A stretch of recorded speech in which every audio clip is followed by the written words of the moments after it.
कुछ महाराष्ट्र में ऐसी घटनाएं हो रही है जिसको लेके मैं अपनी बात रखूंगा।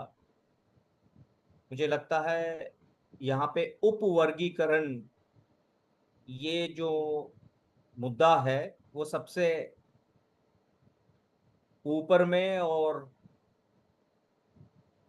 यहाँ की जो सुर्खियाँ है, झांकियाँ है, उसमें सारे जगह उसी को उछाला जा रहा है, उपवर्गीकरण। और हमारा पूरा समाज इस वक्त उपवर्गीकरण के जो आदेश दिए हैं सुप्रीम कोर्ट ने, और वो भी उस व्यक्ति ने दिए हैं जो व्यक्ति हमारा अपना समन है। और ये जो उपवर्गीकरण का आदेश आया है सुप्रीम कोर्ट से, जबकि उसकी किसी ने मांग रखी नहीं थी, किसी ने बोला नहीं था उपवर्गीकरण करो। और उपवर्गीकरण जो अभी करने जा रही है ये सरकार, अभी बेंच बिठाया है, सो मैं उसको सामने रख के, मुझे वो कितना हानिकारक है ये बताना नहीं चाह रहा हूं मैं यहाँ। बट ऐसे मुद्दे क्यों उछाले जाते हैं और क्यों आते हैं, उसका कारण ये होता है कि हमारी ताकत अपनी, जो कहते हैं हम इतने बड़े पैमाने पे हम सब समन हैं। काफी जगह हम 85-15 की बात करते हैं, काफी जगह हम बहुजनों की बात करते हैं। बट हम इकट्ठा ना होने के कारणवश ये जो समस्या उत्पन्न हो रही है, ये जो घटनाएं हो रही है, ये कितनी हानिकारक है और कितने जगह वो हमें चीर फाड़ कर रहे हैं इसको लेके। अब उपवर्गीकरण, इस मुद्दे को मैं यहाँ पे, क्योंकि वो मुद्दा हमें डिस्कस नहीं करना है, बट उपवर्गीकरण का एक थोड़ा सा बताना चाहता हूँ, उपवर्गीकरण है क्या। उपवर्गीकरण में उन्होंने कहा है कि जिन्होंने एक बार रिजर्वेशन लिया है और जो आज इकोनॉमिक स्तर अच्छा प्राप्त कर लिए हैं, उन्हें फिर से रिजर्वेशन नहीं दिया जाएगा। जबकि 139 आर्टिकल ये कहता है कि जब तक आपको सोशल इक्वालिटी प्रस्तापित नहीं होती है, तब तक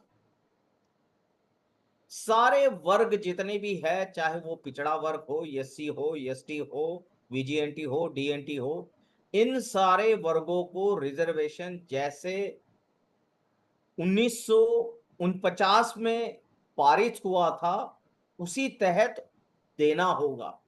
अब ये उपवर्गीकरण का उनको कैसे फायदा पहुंचता है, ये हम यहाँ बात आज नहीं करेंगे, क्योंकि वो एक अलग मुद्दे में हम भटक जाएंगे, एक अलग मुद्दा हम चर्चा में लाएंगे। तो जो हम समन विचार लेके जा रहे हैं, जो हम कह रहे हैं कि जुड़ो, जोड़ो, और जब तक जुड़ोगे नहीं तब तक हमारी कोई समस्या का हल नहीं निकलने वाला है।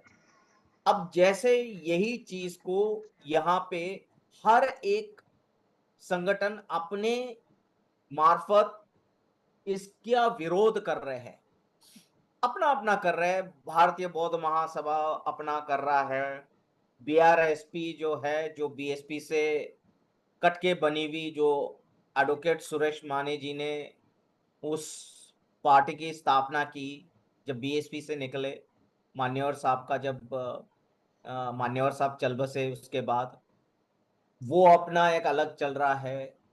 एक आनंदराज अंबेडकर, उनकी पार्टी जो है, उनका एक अलग रिपब्लिकन सेना, उनका एक अलग अलग मोर्चा निकल रहा है। मतलब ये कहीं नहीं हो रहा है कि ये सारे इकट्ठा आके इस चीज को, इसका विरोध इकट्ठा, जो कटके सर ने वहां पे समनों की इकट्ठा जो भूमिका रखी गई अमरावती में, और ये अमरावती में एक दृश्य वो देखा गया कि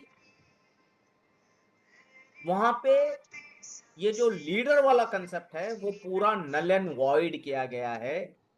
जो पूरा हॉरिजॉन्टल लीडरशिप कहते हैं ना, पूरा जो समाज होता है उसका, वो समाज इकट्ठा आके उन्होंने जो पॉलिटिकल जितने भी वहां पे उपस्थित थे, पार्टियां, उनके रिप्रेजेंटेटिव, उनके पदाधिकारी, उनको किसको स्टेज पे लाना, ये समन संघ वहां तय कर रहा था। और वो तय कर रहा था कि किसको कितना समय बात करने देना है, किस मुद्दे पे बात करने देना है, कौन सा मुद्दा बात करना है, किस प्रकार से वो मुद्दा रखना है।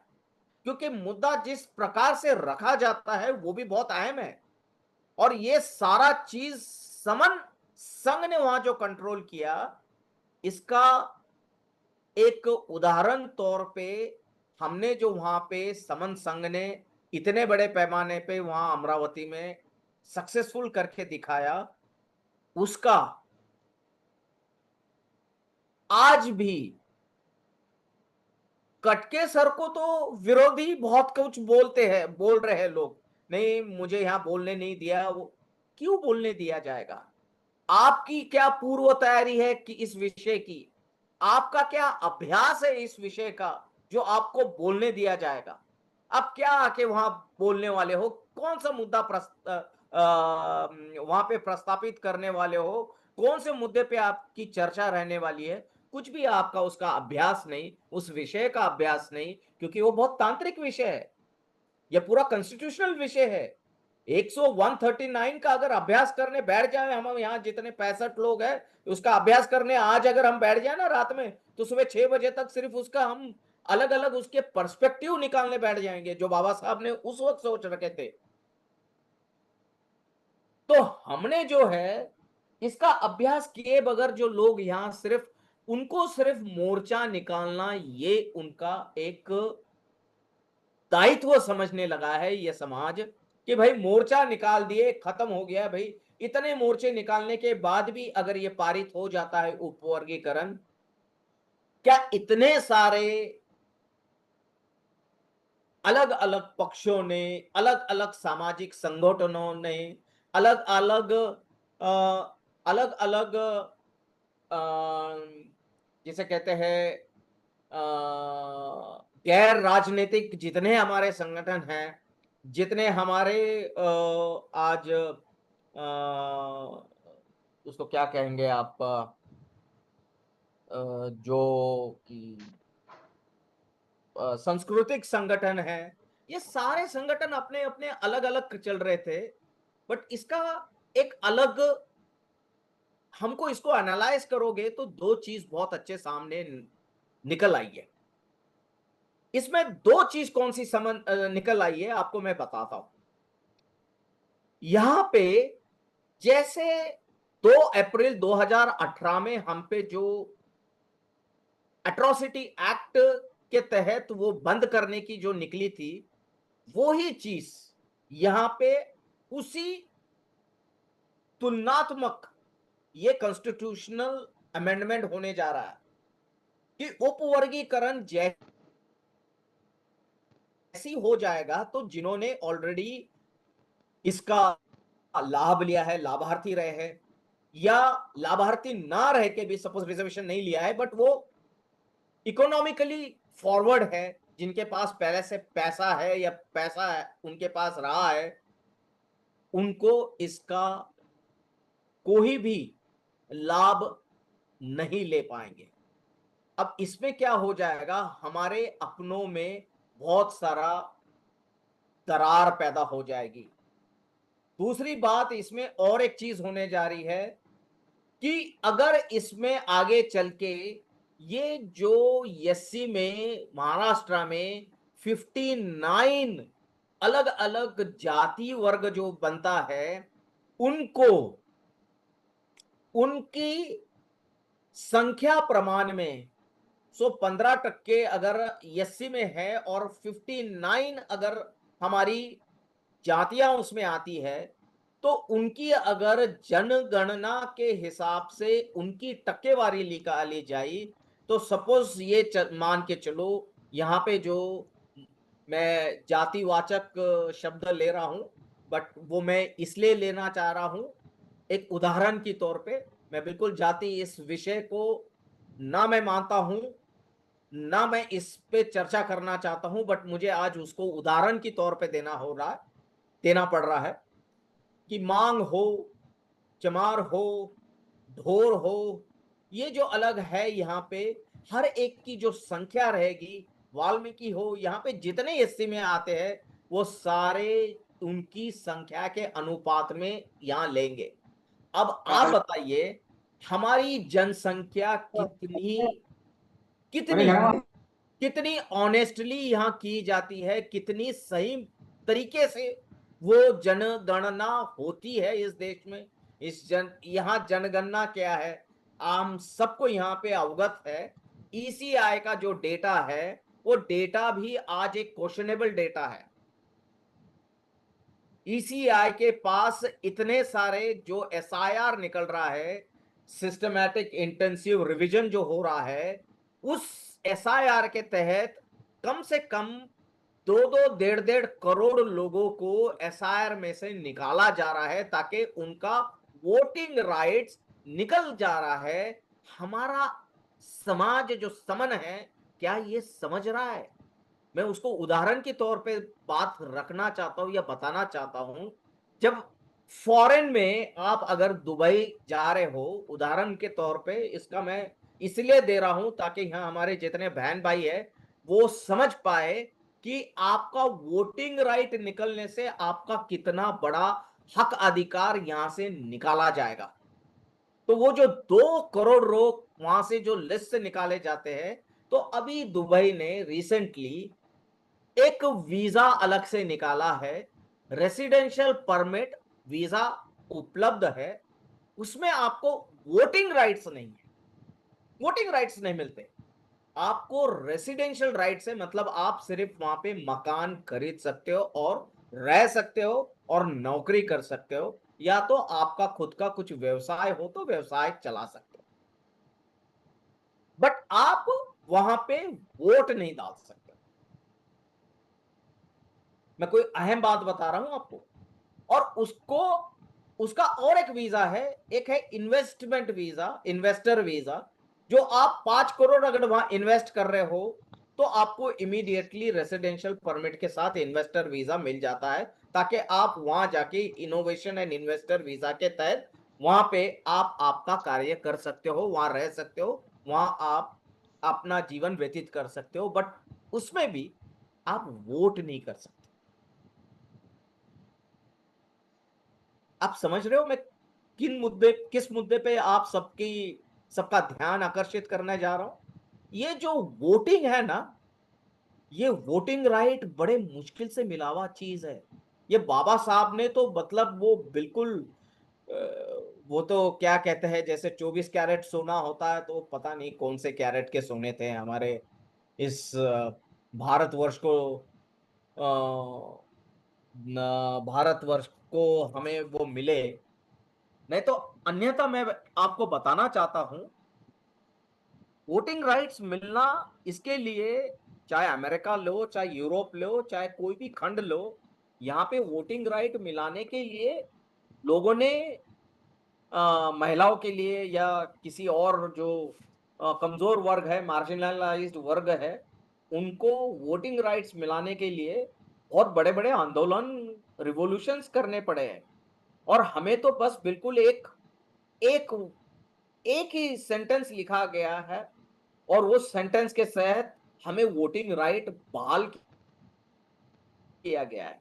और हम वो उस चीज को जानते नहीं, जानकारी रख नहीं रहे, और ये जानकारी समाज तक पहुंच नहीं रही है, क्योंकि समाज ना पढ़ा लिखा है, ना पढ़ना लिखना चाहता है। 80 करोड़ जनता को खाना जो दिया जा रहा है या बांटा जा रहा है, उसका उसकी उसका मेन कारण ही ये है, या उसका मेन उद्दिष्ट ये है कि यहाँ इतनी बड़ी संख्या और इतनी बड़ी मात्रा में वो इस समाज को बीपीएल के नीचे ही रखना चाहते हैं, ताकि ये इनका वोटिंग बैंक बना रहे। और इस वोटिंग बैंक के तहत अभी क्या हो गया है, इस वोटिंग राइट के तहत हमेशा उनका 33, उनको पता चल गया है उनकी खुद के जो वोटिंग है वो कहीं जाती नहीं है। वो है उनका करीबन 11-12% या 13%, वो कहीं नहीं जाती है।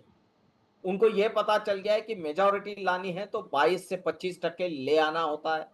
उन्होंने दूसरे लोगों को, जो अनपढ़ लोग हैं, जो गँवार है या अनपढ़ गँवार जो रखे हुए हैं, उनको हमेशा हिंदू के तहत वो पूरे हमेशा उनकी वोटिंग ले लेते हैं, उतने परसेंट की, उतने टक्केवारी की, और वो सब करके करीबन वो 25-27% तक ले लेते हैं। और उसमें उन्हें पता चल गया है कि भाई उनको यहाँ पे उनकी खुद की सरकार प्रस्थापित हो जाती है। ये आंकड़ों का खेल है। इन आंकड़ों के खेल में जितने जल्दी हम ये आंकड़े समझ जाए, आंकड़ों का खेल समझ जाए, उतना बेहतर। क्योंकि हम 5 साल से लगातार यहाँ लगे पड़े हैं कि भाई आपकी संख्या आपका बल है। आपकी संख्या जो आप इकट्ठा जुड़ के आते हो वो आपका बल है। ना कि आपकी सिर्फ 85-15 की बोलने वाली जो संख्या है, जो सिर्फ वर्चुअल रियलिटी है, वीआर है, वो वर्चुअल रियलिटी से काम बनने वाला है नहीं। और ये हम पे फिर अन्य अत्याचार, चाहे किसी कोने में लीजिए, चाहे वो यूपी में लीजिए, मध्य प्रदेश में लीजिए, ये जो घटनाएँ आती रहती है, एक दलित को मार दिया गया है, एक औरत पे अन्य अत्याचार हो गया है, किसी औरत को मंदिर जा रही थी तो वो मंदिर से घसीट के निकाल दिया गया है। कोई दलित वहाँ जाके बात करने लगा तो अब जैसे कल ही परसों पे ही मल्लिकार्जुन खड़गे के बेटे, उन्होंने बात की आरएसएस के बारे में। तो आरएसएस के मुखिया ने क्या कहा? क्या हमारा ये जो पिछड़ा समाज है, क्या इस बातों का गांभीर्य समझ रहे हैं? उसने कहा, भाई आप शेड्यूल कास्ट हो, आपको ब्राह्मण और ब्राह्मणों और आरएसएस क्या कर रहा है, इसके बारे में आपको बात करने का कोई हक अधिकार नहीं है। आप कौन होते हो आरएसएस के बारे में बात? और ये कौन है? कांग्रेस प्रेसिडेंट मल्लिकार्जुन खड़गे के बेटे सुपुत्र। उनको आरएसएस ये बोल रही है। मतलब वो कितने हावी हो गए हैं, उन्हें कितनी उनकी ताकत पे गुरूर है, और उनको इस चीज को बनाए रखना जो है वो हमेशा बनाए रखना है।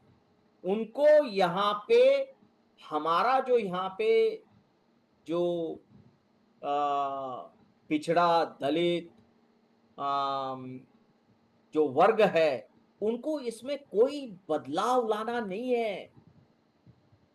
कृपया समझे। हम उदाहरण तो बहुत देते हैं। रिवॉल्यूशन अमेरिका में हुआ, अफ्रीकन रिवॉल्यूशन हुआ है, अमेरिकन रिवॉल्यूशन हो रहा है या हुआ है, जर्मन रिवॉल्यूशन हुआ है, फ्रेंच रिवॉल्यूशन हुआ है। उनमें एक विलिंगनेस थी। विलिंगनेस मतलब आप जान रहे हो मैं क्या बोल रहा हूं? एक खुद में एक आत्म परीक्षण उन लोगों ने किया और उन्होंने कहा, नहीं भाई, इस तरीके से हम कोई देश नहीं बना पाएंगे। तो उनके जो स्वर्ण उनके देश में अपने अपने थे, उनमें एक जागृति का सिद्धांत नजर आता है। उन्होंने खुद ने कहा, नहीं, हमें अगर इस संकल्पना, देश ये संकल्पना और विकसित देश ये संकल्पना अगर यहाँ पे लानी है और विकसित देश बनाना है, तो हमें दूसरे वर्ग जो है, वहां पे जो पिछड़ा वर्ग था, फ्रांस में, जर्मनी में, अफ्रीका में, तो उन्होंने वो वहां पे प्रस्तापित वर्गों ने घुटने टेक के एक शपथ ली, इसके बाद हम कभी यहाँ पे कोई भी अन्य अत्याचार होने नहीं देंगे। कोई भी ऐसा शपथ लिया गया, हाथ खड़ा करके, घुटने टेक के। और ये हमारे पूर्वजों ने की गई गलतियों को हम शर्मनाक है, हम इसकी माफी चाहते हैं। इस ये उन्होंने बकायदा और इसके वीडियो यूट्यूब पे उपलब्ध है, आप जाके देख सकते हो। यहाँ का जो बाबा साहब खुद लिख गए, मतलब जिनको हम हमारे माता पिता माँ बाप कहते हैं, वो बाप ने लिख के गया है, अरे भाई ये आपका कोई भी अच्छा नहीं कर सकते। उसके बावजूद हमारा समाज, जब एक घटना आती है, मंदिर में गई या गया और उसको वहां पे मार दिया गया, या कोई तो कुछ तो जाके वहां आरती कर रही थी या आरती कर रहा था, उसे घसीट के, अरे तू दलित है, तेरा यह मंदिर में क्या काम है। अरे भाई तुमको किसने मंदिर जाने को बोला है? क्यों बोला है? क्यों जा रहे हो? जुड़ो, जुड़ के बहुत सारी चीजें कर सकते हो, बहुत सारा कुछ हासिल कर सकते हो जुड़ के। बहुत सारे प्रश्न करते हैं हमारे यहाँ पे, अरे ये क्या जुड़ो जोड़ो की बातें करते रहते हो, क्या करने वाले हो जुड़ो जोड़ो। मैं बोला आपने कब कितनी बार जुड़े हो बताओ संघ के मीटिंग में? एक बार भी एक बार भी जुड़े हो? 5 बार भी जुड़े हो? हाँ बोले 3 4 बार जुड़ा हो। अच्छा, आपको क्या समझ आया? क्या है साहब, वो तो बोलते रहते हैं जुड़ो जोड़ो, इसको जोड़ो उसको लाओ, उसको बोलो इसको बिठाओ उसको बिठाओ। मैं बोला आप का बैकग्राउंड क्या है? मैं उदाहरण के तौर पे उनको बोला आपका बैकग्राउंड क्या है? सर बोले आप, मेरा बैकग्राउंड इंजीनियर है। बोला अच्छा इंजीनियर हो, आपको न्यूटन की थ्योरी जो है, जो 3 सिद्धांत है, वो कितने क्लास करने के बाद आपको न्यूटन की थ्योरी पता चली, जरा मुझे बताओगे आप? साहब आप क्या बात कर रहे हो? मैं बोला क्या बात नहीं कर रहा हूं, मैं बिल्कुल सिद्धांत पे बात कर रहा हूं। आपको ये कंसेप्ट या थ्योरी कितने दिन बाद पता चली? तो साहब बोले ये हमको कम से कम 20 25 वर्ग करने के बाद, और फिर हमें समझ आया कि लाइक ओके, न्यूटन पहला लॉ क्या कहता है, न्यूटन का दूसरा लॉ। मैं बोला फिर आपको 5 ही बार आप जुड़े हो, 5 बार में आपको संग समझ में आना चाहिए। आप ही आपका आत्म परीक्षण कीजिए। संघ अगर 5 दिन में समझ आया तो फिर क्या बात हुई?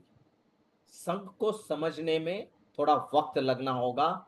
हर एक इंसान को अपना वक्त, कीमती वक्त, जीवन का वो वक्त, बाबा साहब और हमारे जितने भी महापुरुष है, महासमन है, उन्होंने भी उनके जीवन काल का कुछ हमें हिस्सा दिया है।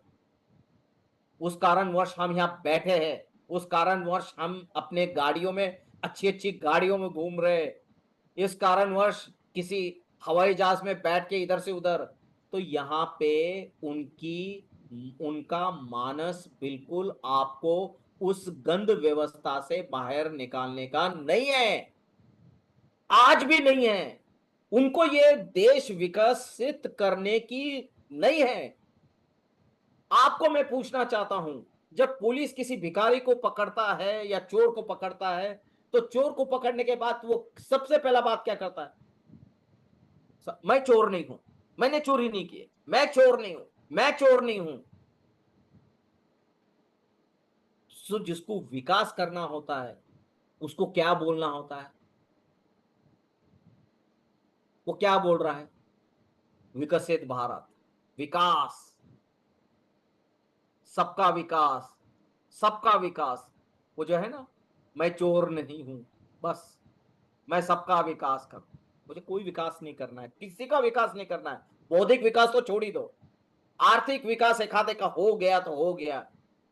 किसी को कोई विकास नहीं करना है, यहाँ के किसी समन भाई बहनों का कोई उनको लेना देना नहीं है। उनको यहाँ के जो स्वर्ण के घर में जो औरतें बैठी है ना, उनका भी विकास नहीं करना है।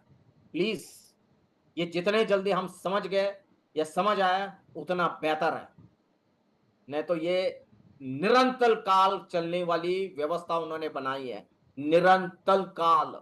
जब तक ये, जो हम कहते हैं ना, जब तक सूरज चांद रहेगा तब तक बाबा तेरा नाम रहेगा, ये हम बोलते हैं ना, जब तक सूरज चांद रहेगा तब तक ये व्यवस्था कायम रहेगी। इसकी व्यवस्था उन्होंने कर रखी है, और उसके लिए सिर्फ एक ही एक ही उसका उत्तर होगा, वो है जुड़ना, समनों को जुड़ना। जितने जल्दी जुड़ोगे उतने जल्दी जीतोगे। नहीं तो ये तो चल रहा है, चल ही रहा है। ये तो जूते हम खा ही रहे, रोज खा रहे हैं। आज की पहली बात है क्या? 2500 साल से लोग मर रहे हैं। आज हमारा ये जो कार्यकाल चल रहा है, 60 70 80 साल जो भी जीवन काल है, उसमें हमारे वक्त हमारे लोग ये जो मर रहे हैं, हमारे नजरों के सामने हो रहा है। बस इतना ही फर्क है। आगे जब हम यहां से निकल जाएंगे इस दुनिया से, आगे आने वाला वो देखेंगे, अरे हाँ इसके साथ, अरे मेरे उधर पे दलित भाई पे, ये चलते रहेगा। ये जितने जल्दी हम समझ आएगा उतना बेहतर है। इसका कोई ये नहीं है, क्योंकि उन लोगों में कोई भी एक मनुष्य, जिसे कहते हैं ह्यूमैनिटी। ह्यूमैनिटी को हिंदी में क्या कहेंगे भाई, नगेंद्र बताओ? ह्यूमैनिटी, ह्यूमैनिटी जो है, मानविकता। हाँ, मानवता। मानवता। उनको हाँ। कोई मानवता, कोई ये करना नहीं है। वो आके टेड स्पीकर पे बात करेंगे मानवता की, बहुत बड़ी बड़ी ज्ञान देंगे, सब जगह योगा क्लासेस लगाएंगे। आप योगा में जाओगे, योगा में जाके आपको लगेगा अरे क्या लोग, हमारे लोग साले बिंदो बेवकूफ है, उधर पे कुछ तो बोलते हैं उनको, देखो क्या इंसानियत सिखा रहे हैं ये। आओ इधर, क्या उधर बैठे हो, समन समन समन कर रहे हो? आओ जरा यहाँ बैठो, आओ इधर योगा क्लास करो, देखो क्या मस्त सिखाते हैं वो। और फिर वहां चला जाता है, फिर शुरू शुरू हो जाता है उसका जर्नी। वो जैसी योगा करता है उसके बाद अध्यात्म, अध्यात्मा में फिर आता है श्रद्धा, श्रद्धा से अंधश्रद्धा। फिर क्या है, आप अंधश्रद्धा में बराबर खींचे जाते हो। मैं जितने देखता हूं समन भाई बहन, जो आज हिंदू विचारों में और हिंदू उनके जो बने बुनाए ऋग्वेद, यजुर्वेद, सामवेद, जितने भी वेद है, वो वेदों का पठन जो करते बैठे हैं, कथा सुन रहे हैं, उनके घर की व्यवस्था मैं देखता हूँ। उनकी औरतें कम से कम हफ्ते में से 6 से 7 घंटे कथा पठन सुनते बैठती है। हफ्ते में अगर 7 घंटे लेते हो या 8 घंटे लेते हो, तो 3 हफ्ते में आपका हो गया 24। 24 मतलब एक दिन, 3 हफ्ते, तो पूरे 52 हफ्तों में से करो कितने हफ्ते हो गए, डिवाइड बाय 52 डिवाइड बाय 3 करो, कितने आते हैं? ऑलमोस्ट आपके उतने दिन जो है, मतलब 1.25 महीना, 1.5 महीना साल का आप पठन कर रहे हो, आपका जीवन का व्यर्थ गमा रहे हो। आप वो चीज कर रहे हो जिससे ना आपको कोई चीज प्राप्त होती है। कभी उठा के ये जो 45 दिन आपने जो निरंतर पठन चटन जो भी करना है वो करते बैठे हो ना, कभी एक बार बाबा साहब की 4 किताबें उठा के पढ़ो। अगर कभी दिल किया तो वो महात्मा ज्योतिबा फूले जी की 4 किताबें पढ़ो, प्रबोधनकार ठाकरे जी की 4 किताबें पढ़ो, या शिवाजी महाराज, छत्रपति शिवाजी महाराज कौन थे, इसके बारे में जो लिखा गया है वो पढ़ो। या हमारे जो अन्य इधर उधर जितने भी हमारे महासमन हुए हैं, अगर पेरियार स्वामी हैं, या हमारे जो रविदास महाराज जो है, या गुरु नानक जी जो है, या हमारे कोलकाता के विश्वास सर, कोलकाता के हमारे कौन है?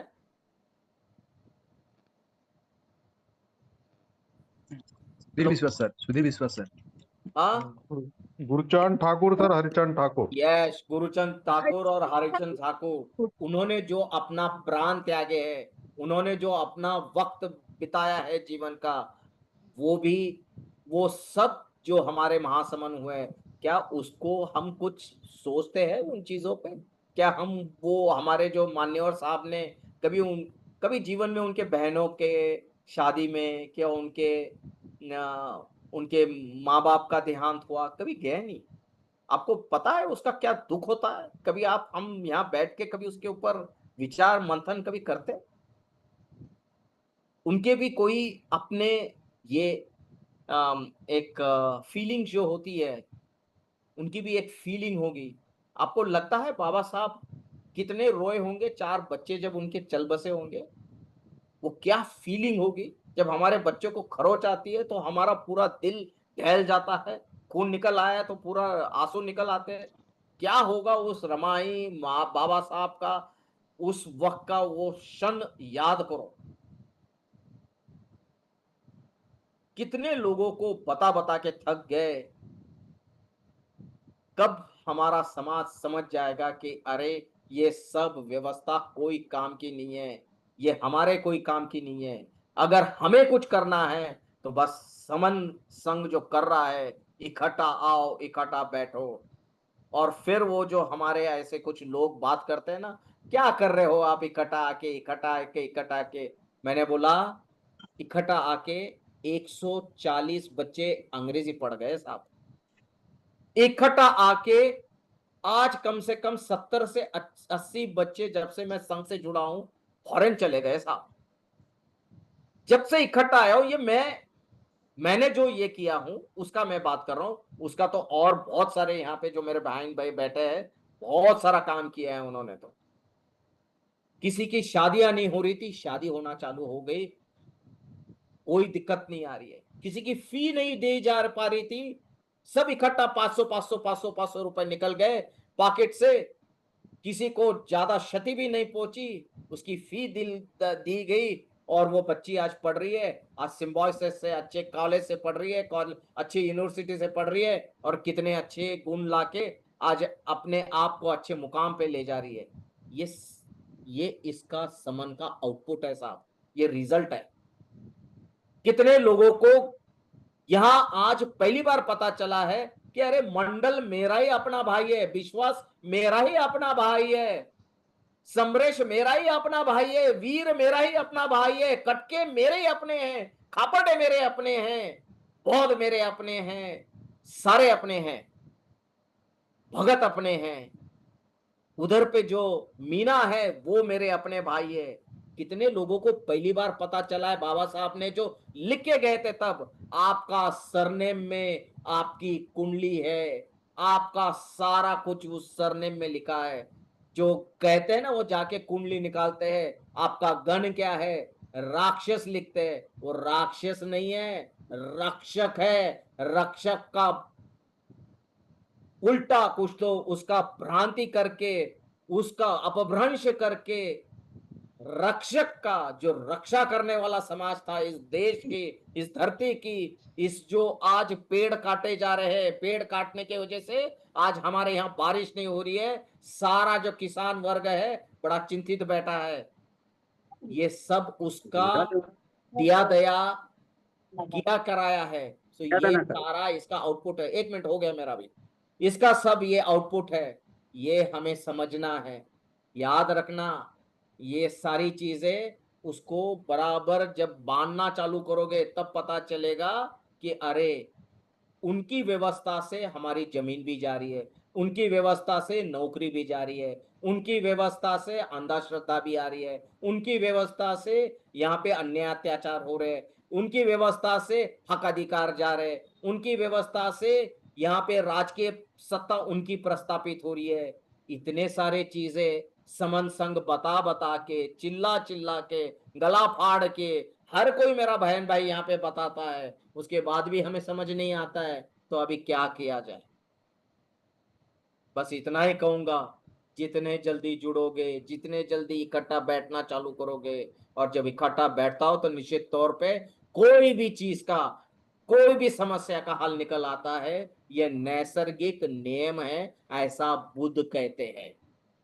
तो बस इतना ही कहूंगा, जितने जल्दी जुड़ सकते हो मेरे भाई बहनों, सब कस्बे में, दुआबे में, जो जो है, जितने, आज देखो स्वर्णों ने क्या किया है, जाके बिहार में सब जगह वीडियो फैली है। एक क्या तिवारी को मार दिया है उन्होंने,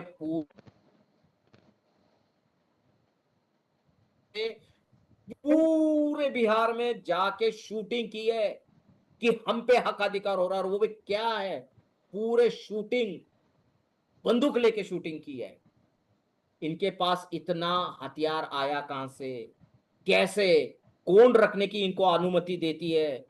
कल यही जो ऊपर आसमान में डाग रहे हैं, ये अगर हमारे तरफ डागना चालू कर दे तो हमारे समाज का क्या असर होगा? कभी इस बारे में हम सोचते हैं?